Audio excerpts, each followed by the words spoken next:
Please give a warm welcome to the host of Broadway Buzz, Mr. Joe Garrett.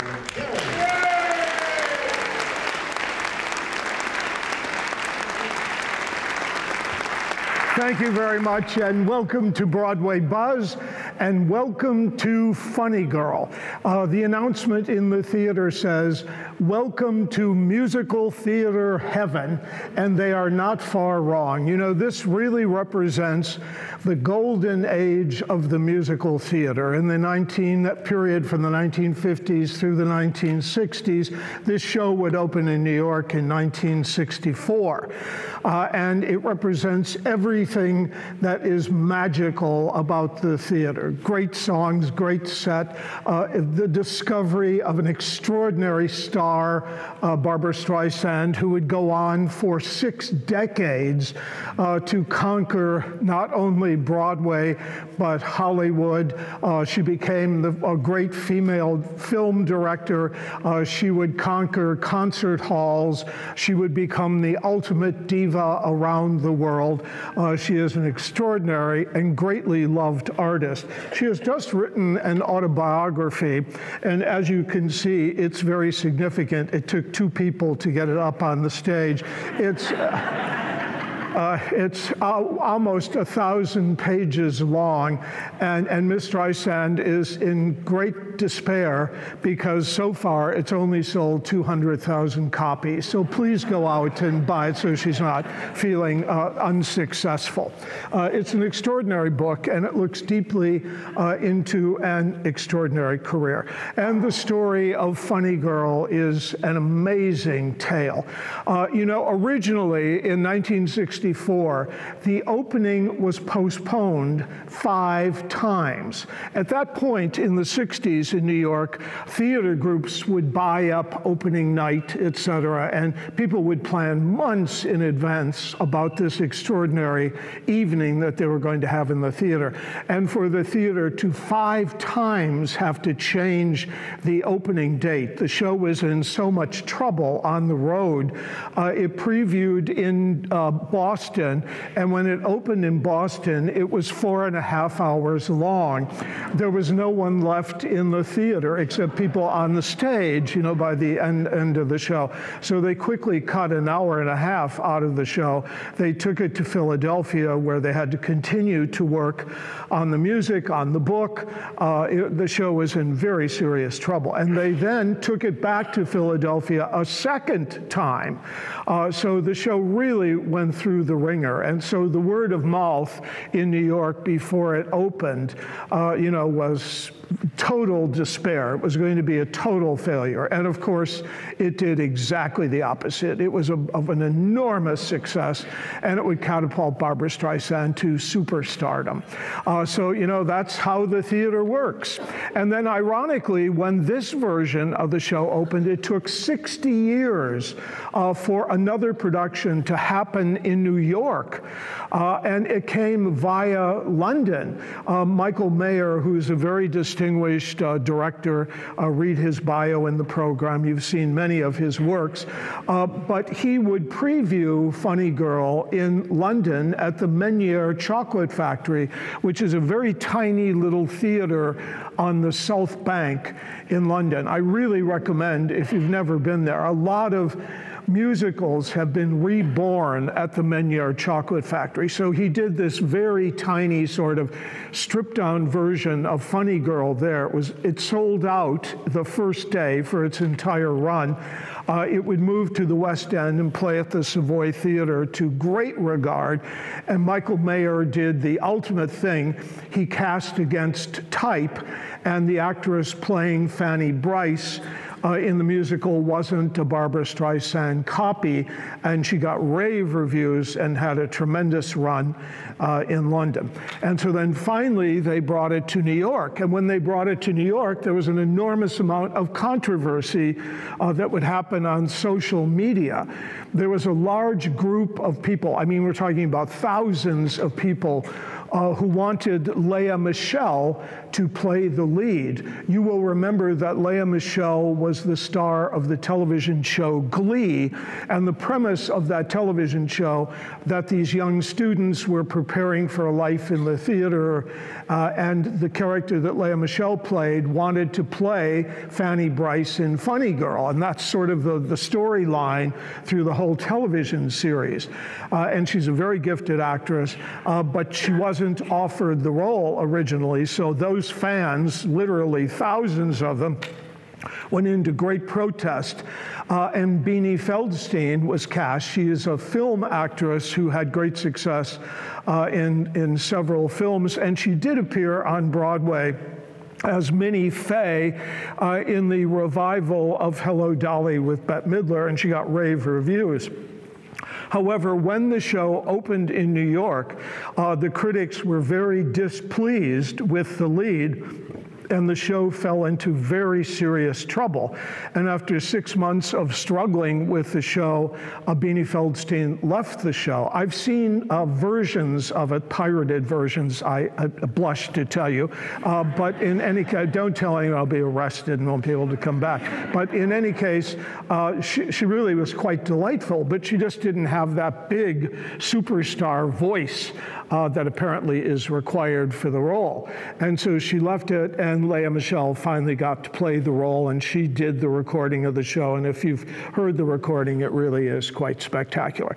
I'm here to tell you you're in for a great treat, because the actress Katarina McCrim, who is playing the show on the road, is spectacular.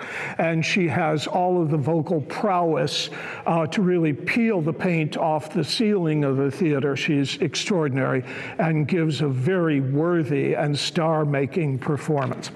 Okay, but let me go back to the beginning and show you how all of this happened.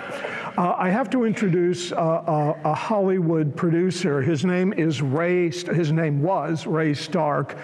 He was one of the great Hollywood producers in the 1950s and 1960s. And he did all of the great hit movies of that period. So he was one of the superpowers of Hollywood. He was married to a very beautiful woman named Fran, who was in fact the daughter of Fanny Brice, who is the great actress that is written about in the story Funny Girl. So she really is the daughter of the famous star. And Ray Stark, first of all, decided that he was going to do a biography of his famous mother-in-law, Fanny Brice's life. Let me just pause and remind you, Fanny Brice was born in 1891. She died in 1951.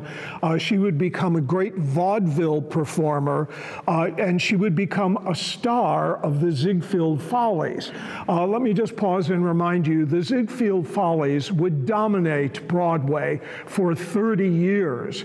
They would start functioning in 1910, and they really survived through 1930. And they presented the greatest revues, literally, in the world. Florence Ziegfeld was a man who started out as a carnival barker, and the first client he had was a muscle man who lifted weights, and he turned him into a kind of international celebrity and sort of sex idol. And he did this all from this tremendous ability he had to market something. So he would ultimately find his way to New York. He would ultimately create a revue that was called the Ziegfeld Follies that would literally dominate Broadway for 30 years. So when we talk about musicals, and we start with the idea of it's really Rodgers and Hammerstein and Lerner and Loewe and Comden and Green who started us on this mecca of brilliant art form, the musical theater, we do have to remember that Ziegfeld did this for 30 years before it found its way into becoming a Broadway musical. But keep in mind what Ziegfeld would do. He would copy his Ziegfeld Follies based on the idea of the Folies Bergère in Paris.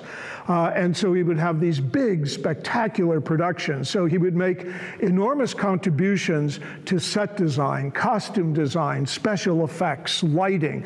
He presented the most beautiful women in the world in this cavalcade of splendor that would go on for 2 or 3 hours. And this literally sold out for over 30 years in New York. And the irony was he would discover Fanny Brice, who, as I told you, was this vaudeville performer.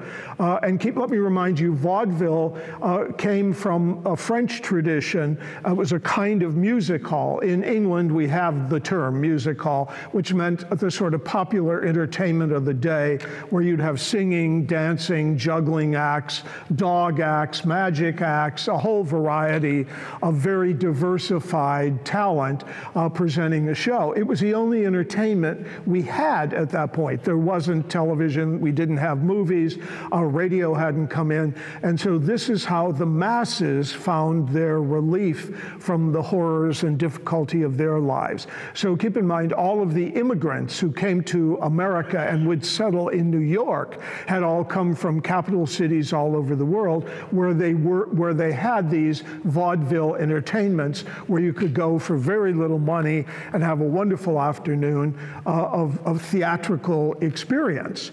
And so what would happen is the Follies would take that tradition but would glamorize it in a very special way. Florence Ziegfeld then would find Fanny Brice, who was this young performer. You will see all of this developed in the early first half of the first act of the show when you watch Fanny Brice trying to break her way into vaudeville and then ultimately into the Ziegfeld Follies. What was so extraordinary in her career is Fanny Brice was certainly not a beautiful woman. She was an extraordinarily talented woman who was extremely funny. She was from the Lower East Side of New York, so she spoke in a sort of patois that was very comfortable to audiences. And she had this very sort of cutting-edge humor, but also she had this extraordinary voice. And one of her most famous songs is the song, My Man. You don't see it in the musical, but if you see the movie version of it, you see Barbra Streisand singing My Man in the film. And you know, it's worthy of Edith Piaf singing it. She had this great voice, and her other great song was Secondhand Rose. But keep in mind, Fanny Brice would dominate the theater for 2 decades. Year after year after year, she would reappear in the Ziegfeld Follies, and they would always be sold out. At the end of her career, she would go on to be a radio star, and she created a character from the early vaudeville days where she, as a grown woman, would play this little kid named Baby Snooks. And some of you may be old enough to remember listening to Baby Snooks on the Philco radio hour on Wednesday nights, and she would perform and be greatly loved, and her record albums of the radio recordings of Baby Snooks are, you know, treasures for people who remember that period. So Fanny Brice was a legend in her day. She was discovered by the great impresario of the day, Florence Ziegfeld. You will see all of that developed in the story. But what makes the story of Funny Girl is the fact that Fanny Brice would fall in love with a gangster named Nick Arnstein. And he was a very sort of high-class gangster, exceedingly handsome. And he was a gambler. He collected horses. He would do transatlantic crossings so he could gamble with some of the richest people in the world on the ships. He was a fabulous, flamboyant, sort of Damon Runyon-like character. And Fanny Brice fell deeply in love with him. She would spend her career almost always bankrupting herself to support his extravagant habits. So what you're seeing in Funny Girl then is a real love story of a woman who wasn't known for her beauty, who fell in love with one of the most beautiful men of the age. There's a lyric in one of the songs that's so clever. In essence, it says, "Isn't it embarrassing when when the groom is prettier than the bride. So Fanny Brice always had to live with that idea. So you're seeing this beautiful but destructive love story play out with this incomparable talent who was the darling of the age. And all of this then will be developed for you in Funny Girl. A very interesting point, they made a brilliant movie. Ray Stark would make a brilliant film of Funny Girl that would catapult Barbra Streisand into the stratosphere as a superstar. And then he would go on to do a sequel that was called Funny Lady, and I do recommend that. I want you to realize that while the musical we see deals with Fanny Brice's love for Nicky Arnstein, that in real life, after they divorced, she would then marry Billy Rose, and Billy Rose was the other great impresario of the age, and he too, like Florence Ziegfeld, would present his wife, Fanny Brice, in a show called Quilters that played all over America, and he too would capitalize on the brilliance and fame of Fanny Brice. So that movie is well worth seeing if you haven't seen it. It's extremely well done. Okay, so back to Ray Stark and the development of this project. We know that Ray Stark is married to Fanny Brice's daughter, and so they, at the end of Fanny Brice's life, they had her record memories in, very old-fashioned kind of recording machine. And so there were 150 typed pages of Fanny Brice's memories of her life. I do want to remind you, her daughter was so devoted to her and to her fame, but it was a very fleeting fame, because remember, by the 1960s, or by the time that she died in 1951, what had happened was she had been a star of radio, she'd been a star of vaudeville, she'd been a star of, Ziegfeld Follies. All of this was gone. She hadn't been a movie star. She hadn't really discovered television. So the end result is that her memory was fading away, and her daughter, knowing that her mother was one of the giants of the theater, wanted her to be immortalized in some way. So she commissioned her husband to have a biography written based on the taping that was done. The book was called The Incomparable Fanny. And when it was released, Fran, the daughter of Fanny Brice, decided that it wasn't worthy of her mother and her husband, who was very wealthy. She said, I want you to buy back all of the copies of the book. It's not going to be released.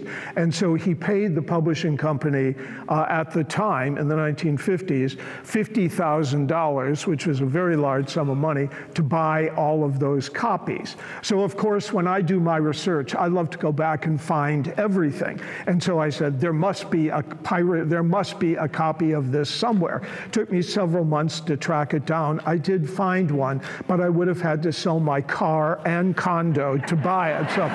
So it didn't happen. So I can't give you that information. But in any case, so they withdrew that. And then they decided they should make a biopic. Let me just pause and remind you that in the case of Ziegfeld, he's another name that's lost to us. And with Florence Ziegfeld, there were 3 great movies, one in the 1930s, and if you're a movie buff, please go back and see this. It's with William Powell and Myrna Loy. It's a spectacular movie, and it's called The Great Ziegfeld.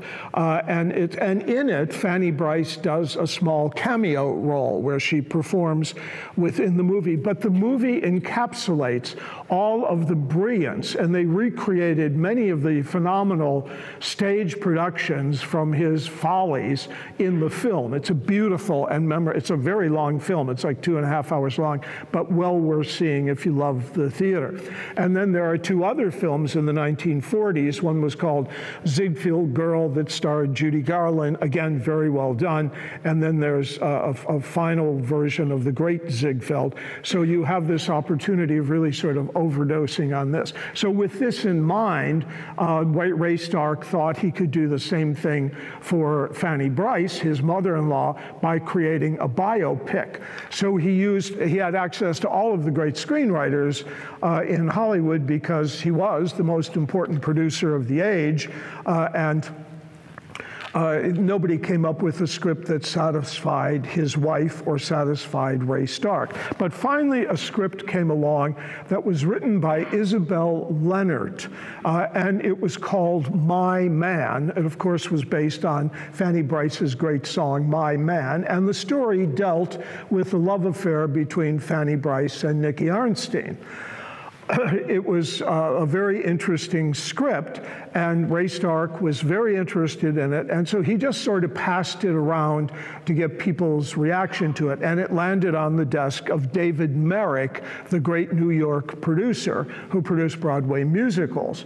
He passed it on to a variety of famous actresses in New York, and Mary Martin would read it and say, oh, it shouldn't be a movie, it should be a musical. And that's what would start the quest towards moving it toward being a musical. So Ray Stark decided that he would collaborate with the greatest theater producer, David Merrick, in New York, and that they collectively would do Funny Girl.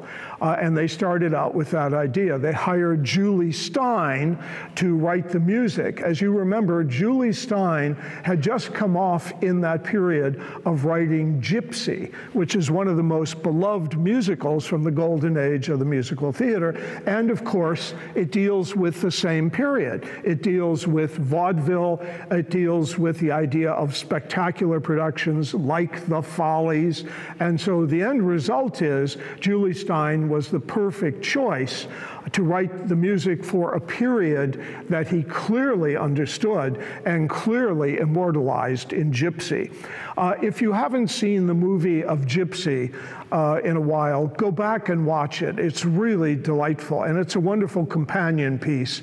And then you can watch Funny Girl, and then you can watch Funny Lady. You can have a whole film festival. But in any case, it reminds you of this period. So the working started, and let me introduce then another name, John Patrick. John Patrick is a Pulitzer Prize-winning playwright.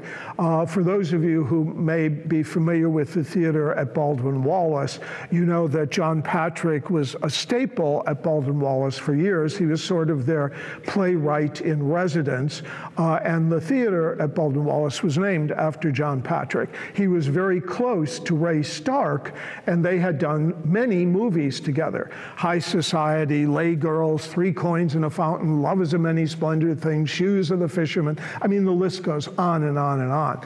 And so anyway, John Patrick, being very close to Ray Stark, would enter in very strongly into this story, but not yet, but I just want to introduce him for you. Okay, so the next thing that happens then is it would be John Patrick who would say to Ray Stark, I know you're looking at famous women to play the role. They were looking at Anne Bancroft. They were looking at large numbers of famous Broadway stars. Carol Burnett was on the list. But John Patrick said, let me take you to this little nightclub in New York, the Bonsoir, and let me show you, Ray Stark, and your wife, Fran, a young singer who I think would be perfect. And this, of course, is the introduction of Barbra Streisand. So he took them to this nightclub, and Barbra Streisand, early on in her career, had no money. I mean, she was a street kid from the Lower East Side, just like the star of the musical they were planning, incidentally. And so she would buy eccentric clothes, secondhand clothes, and wear them in her act. And so when Fran Stark went to see her, I mean, Fran Stark was the high priestess of Hollywood, and she threw parties for the most famous actors in the world, and people would cut their wrists to be included on Fran's, invitation list. So when she went to see Barbra Streisand, she was horrified at the bad haircut, at the bad makeup, at the terrible clothes. years. And so after John Patrick said to her, "What do you think of this brilliant young woman?" And she said, "Well, I wouldn't even hire her as my maid, let alone have her play my mother." So obviously she did not get her vote. But happily, Ray Stark realized this brilliant talent when he saw it. So for the year that they were trying to cast this show, her name kept appearing, Barbra Streisand's name, kept appearing at the bottom of the list. And John Patrick kept encouraging Ray Stark to say, "Don't forget about that brilliant young girl who has that incredible 3-octave vocal range, who could be spectacular. She's got all the right patois, all the right attitude, all the right kind of humor, and then, of course, this brilliant and incomparable voice to play the role." So it would go on and on and on until everyone in New York rejected the lead role, and finally the show was given to Barbra Streisand. And what a blessing that was, because, of course, it is the perfect blending of an actor not only creating the role of Fanny Brice, but eclipsing Fanny Brice so that everyone associates Funny Girl. The first name you hear when you say Funny Girl is Barbra Streisand.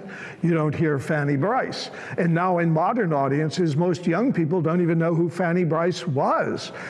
So she was the indelible and perfect star to be connected with that role.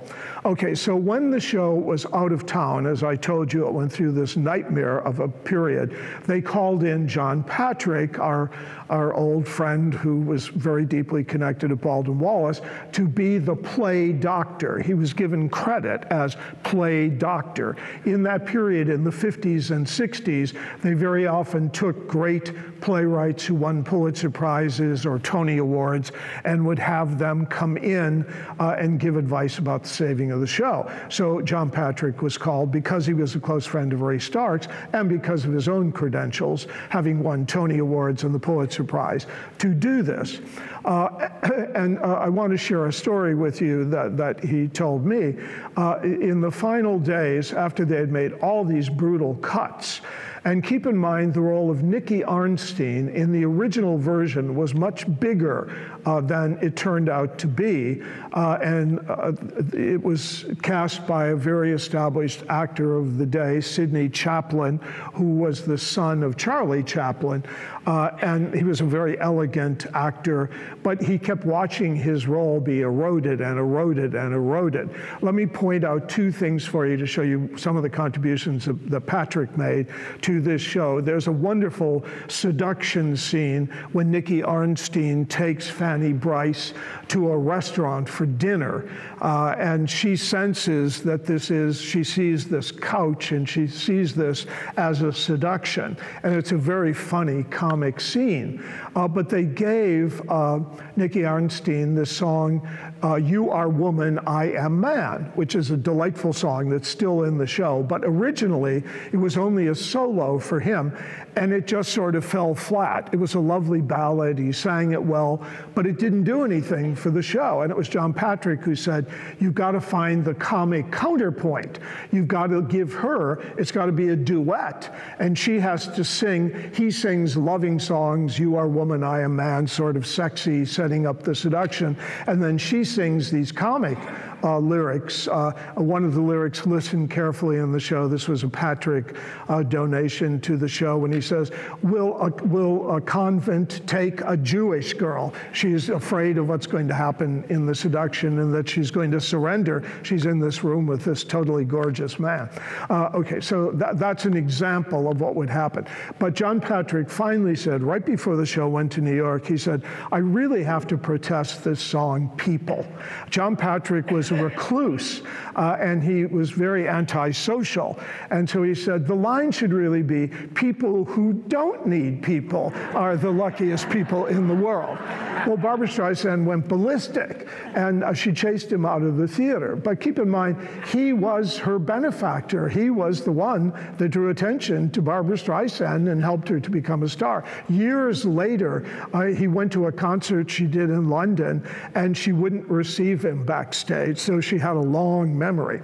So in any case, she won happily, and that would become one of the great songs songs in the musical theater, and obviously Patrick was wrong about that. But it's a show that has gone through so much, but it's an incredible story, beautifully told, and we get so involved from the very opening moment. I mean, you know, the show begins when the character, I say Barbra Streisand, when the heroine of the story looks into a mirror. The whole story is a flashback, and in the opening moment, she looks into the dressing room mirror and she says, "Hello, gorgeous." And of course, it's one of the most famous opening lines of any musical ever. And the problem we have as a modern audience is we so remember Barbra Streisand that in that opening moment we say, I'm going to love this actress or I'm going to hate this actress. But watch how cleverly our new Fanny Brice plays it, and how clever she is about the way she maneuvers us right to her heart and right to the power of her performance that she gives in this incredible revival of Funny Girl. Enjoy.